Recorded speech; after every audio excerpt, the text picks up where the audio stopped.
Hi பிள்ளைங்களா, வணக்கம். உங்கள் சத்தியம்மா. என்னன்னு பார்த்தீங்கன்னா, நம்ம ஒருத்தரை விரும்புகிறவங்கள கட்டுப்படுத்துறதுக்கு 7 கிராம்பு இருந்தால் போதும். சரிங்களா? சனிக்கிழமை நைட்டு 7 கிராம்பு எடுத்துக்கிட்டு அந்த 7 கிராம்பை உள்ளங்கையில் வச்சுட்டு ஒவ்வொரு கிராம்பாக எடுத்து, அதாவது லவங்கப்பூன்னு சொல்லுவோம், அந்த லவங்கப்பூ எடுத்து 21 முறை அந்த லவங்கப்பூவை அவங்க பேரை சொல்லி ஊதணும்.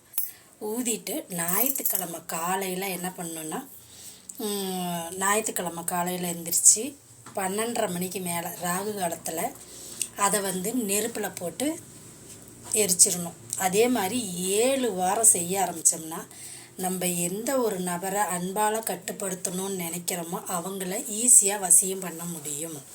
சரிங்களா? இது ஒரு புக்கில் படித்தா நம்ம பிள்ளைங்களுக்கு ஒரு நல்ல டிப்ஸாக இருக்கும் அப்படின்ட்டு நான் போட்டேன். சரிங்களா? ஓம் சக்தி, அங்காள சக்தி. நல்லதை மட்டும் நினைப்போம், நல்லதே நடக்கும்.